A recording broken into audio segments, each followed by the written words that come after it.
been asked a lot about semen retention in comments and things. How's it going? Things like this. So I thought I'd better address it in the video and just talk you through my experience with semen retention itself and some benefits and pros and cons and where I'm at of it now in my being, you know. So for a long time, I always had like thoughts about doing it. I'd always read things in spiritual teachings, and me and my brother had spoken about it a lot. I'd dabbled with it before a few times, you know, little small streaks like 30 days, or did a couple of like 2-week ones or something before, but never really done it properly and really thought about it, you know. And then it wasn't until I left Bali last year. I was in a long distance relationship going into one, and I had a long time. It was going to be a long period of time where I wasn't going to have any contact with my partner, as in physically, at the time. And I thought, okay, this is a good time to do it, you know. It's a good time to focus on myself. I wasn't drinking either. I thought I'd do a total ban on alcohol, no nicotine. And I thought I'll add semen retention to it as well at the same time.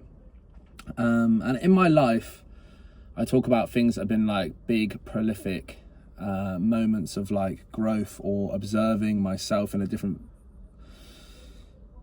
frame.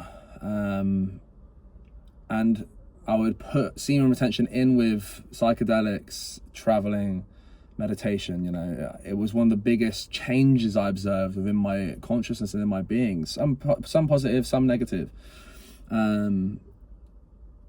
You know, what I found in that period, so I started in, say, I don't remember when it was now, end of November, around that point. And it went till February. So it was a good streak. And what I found in that time, like my energy levels were ridiculous. You know, I went through that stage of insane amounts of energy. Like I was waking up at 5 a.m. after minimal sleep and doing like a 7-miler or something like that, you know, a big run. Training every day as well, just full of energy, man, full of energy. Just so much energy, because I guess you're withholding that energetic force within you that had been obviously released often throughout most of my adult life, you know.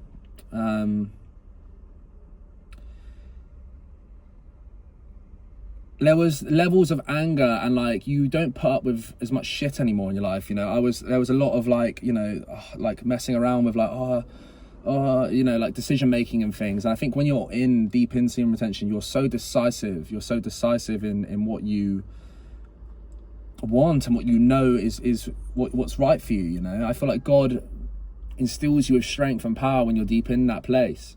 So I noticed that a lot. And then I think I was just, your tolerance for, I guess, shit or like low vibe stuff physically falls away. You have less time for things, you know, which in itself is a positive, I guess, because you cut away a lot of things that are not good for you. But it's also negative because you have to develop another level of patience with things, and I had not a lot of patience at the time anyway, because I was waiting for a long period of time to like live my life properly. You know, so I was dealing with that, and I observed that in myself. There was anger that came through in situations. I remember I was busking on the street once and someone just said that's crap or something, and I literally just put my guitar down and was just like fronting, like, let's go. Do you know what I mean? And that was never a part of me, really. I'd never scrapped someone like over something like that. It was just like, but I remember feeling that rage, you know, like dark rage that come over me.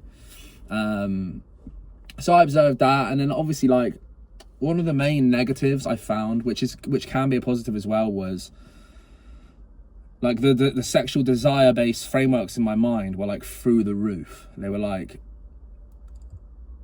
it was outrageous, you know. And like, but I was doing a bit of edging and stuff as well with partner at the time.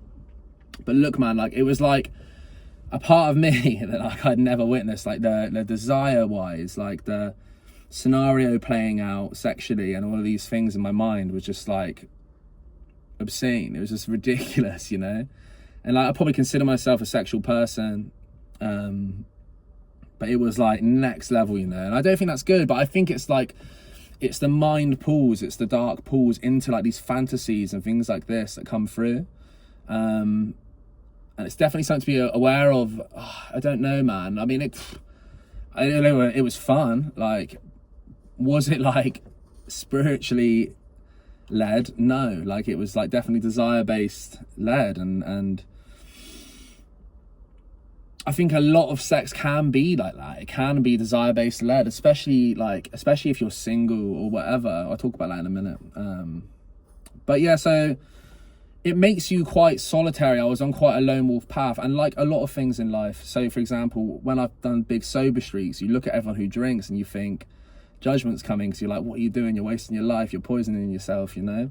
And just like that, similarly with that, when I was like deep in semen retention, I'd look at some people who they would banter with me about it, like, oh, you're not even doing that, you know? And I just remember thinking, like, you fucking loser. Do you know what I mean? You're just squandering it. But that's a teaching in itself, you know, and just understanding that it's all just a flow of life. And when you find a space, it doesn't mean you're going to be in it forever, you know. And I always used to feel like that when you're so in it, you're so in it. This is it. I'm going to be doing this forever, you know, because you see the benefits. I spoke about that yesterday, about there's not one way for it all, and they're all just tools inevitably to let go of eventually, sometimes anyway. So yeah, that was what I was observing, you know. Then I flew to Sydney and again, still just hammering the workouts and focusing on things. But I remember I was having such deep peace, such deep enlightened moments of true presence and peace. I think it helped me in lots of ways get over a lot of the past trauma in my life, because I found strength through it, you know, and understood that like the mind, when you're in a sexual desire, it isn't like, that isn't who you are. It's not the embodiment of your entire life, you know.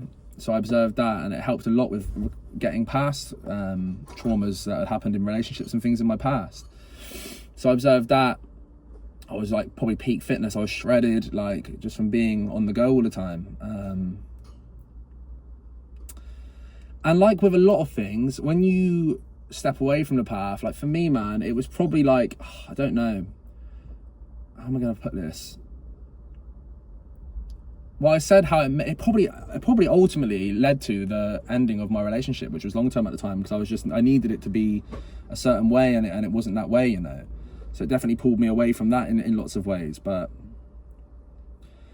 it's hard, isn't it? Because now I'm not. So I'll talk the whole story, and then I ended up letting go of semen retention. Okay, I wasn't on.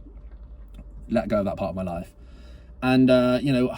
It's interesting, isn't it? Because like, you can do it once, and then you're like, and then you do it twice, and it's like, fuck, and before you know it, you're just back into a state of like releasing and not caring about it, you know.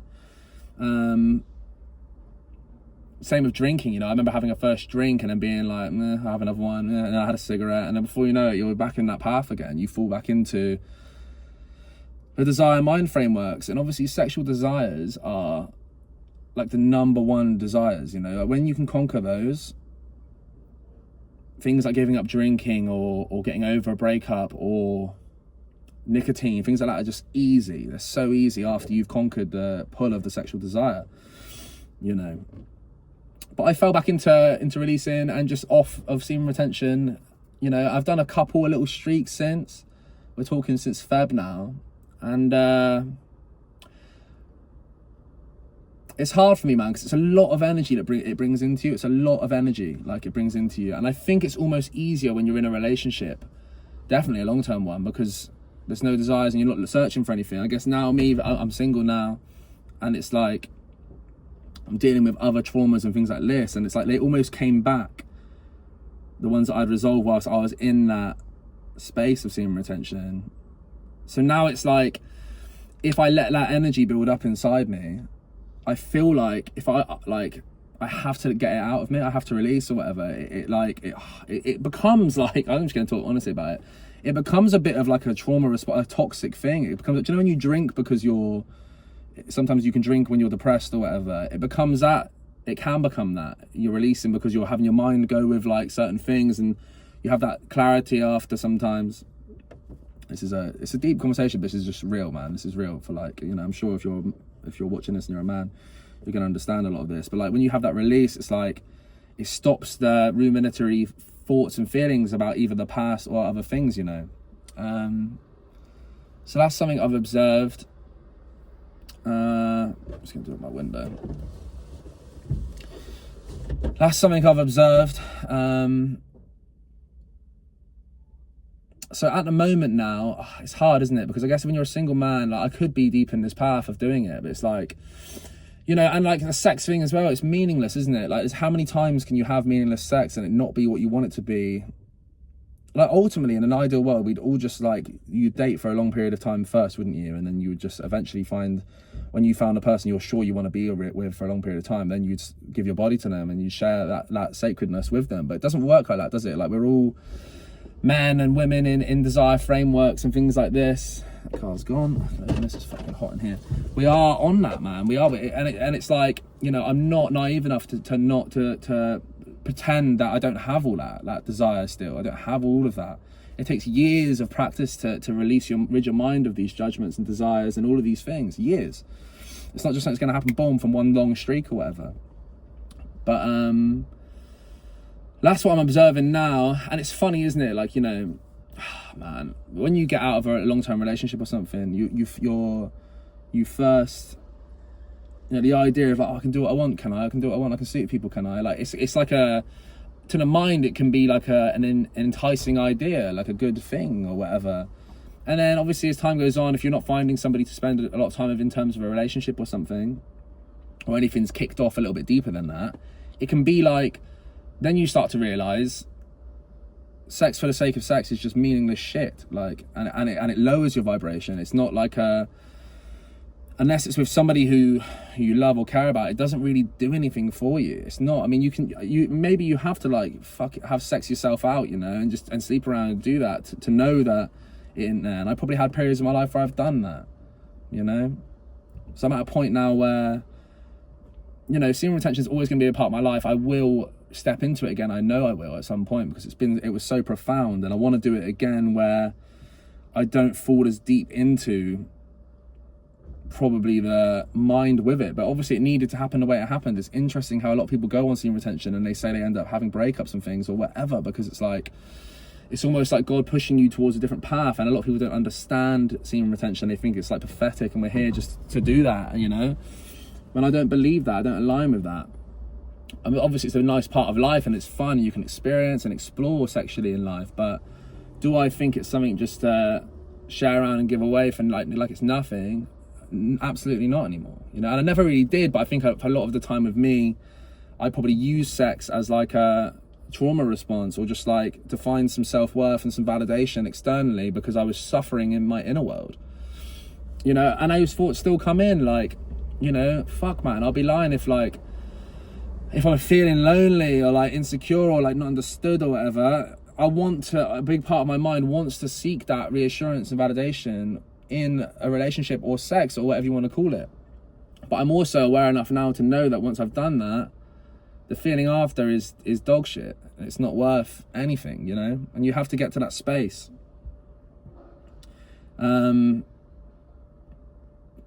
There's so many pros and cons to it, man. I don't think the cons are real cons. The cons are just the effect it has on your life and your mind. But you have to be so strong and resilient to abstain. You do, man. I was living in a party hostel. Obviously I had a relationship, so it was easy for me, but say I wasn't, it would have been so much harder. Like, you know, as a single man it can be harder, but in a relationship it can be hard as well, because one, your partner has to understand that you want to do that part of your life for a period of time, and two, if you're sleeping next to somebody every night on semen retention, it's going to be fucking difficult, man, you know. But in terms of like what it can do for you, like, oh, like, man, I thought I was like ill. I thought I had something wrong with me because of how like tired I was a lot of the time. The energy I had when I was deep into semen retention, it was like something I cannot explain. It was like I could wake up after 3 hours sleep probably and just bolt a 10-miler or something, just be full of energy still, you know. But also, like, I don't know, man, the mind of it. It's to master the mind. It's one of the hardest things to do, to master the mind and find self-control. Like, I'm a big believer in everything happens the way it happens, you know, and like, for me, it probably did result in lots of negatives, maybe, but it's hard to know, isn't it, until you're in another positive thing. It's hard to know whether that was for the right reasons or not, but you have to be with somebody who understands the journey and who understands playing with life and doing all these things. Like, man, I don't want to be just living my whole life the same after the same week, or just not having tried these different things. I've dived into different avenues of what could help progress me or develop me. I've been like training or like traveling or meditation or any of these things, you know. I want to be someone like that, and I will be. So yeah, you have to find that, but that's my update on it. Currently not, and like probably should be. Would it help me mentally? Would it bring some strength into my life more than I'm working on now? Yes, but from a trauma perspective and stuff I'm dealing with, it's hard to do. And from a loneliness perspective, man, it's hard for me to connect. It always has been, because I'm in a town, right, where, I mean, it's fine. I'm in a town where like access to consciousness and access to anything outside of the conditioned societal norms, like work your job and have fun on the weekend or whatever, doesn't exist here very much. It doesn't exist. So for me, I want to find connections, you know. I want to find that, and I love intimacy, and I love sex and or whatever, like we all do, you know, and it's just a part of that. You know, I'll probably end up doing a video where I'm deep into this path again at some point in my life, but you know, you can't shun it when you're not on it. Like everything in life, it's a tool to be used, like every other thing, and that's where I'm at of it. But try it. You can't knock anything until you try it. You can't have a conversation, you can't have a chat about something until you've gone into it. And anyone that says it causes like cancer of whatever is an idiot. Like, that's the reality. It's funny because prostate cancer is like the #1 cancer for men, and people are trying to tell us that like semen retention causes it, when like 99.9% of men, all they do all the time is just release daily, multiple times. Like, so I wouldn't worry about that if you're stressing about it. But look, that's where I'm at of it. That's where I'm at of the journey of it all. But I know a lot of the videos back in the day did well based upon that premise. So I wanted to give an update about what I think about it all, really, and just some pros and cons, man. I mean, the pros were cool. They were really, really cool, and they were. The cons for my relationship at the time weren't good, but they probably would have been fine if we had been in a position to not be long-term, you know. The desires. You gotta watch them. Long video, but I hope that makes some sense. Tell me your experiences with it, man. Like, I don't know, I want to know what people are saying about it, because I know it's amazing. So let me know what you think. Hopefully I've covered a bit in this video. It's just off the top of my head, really. Have a good day, have a good weekend, and I'll speak to you soon.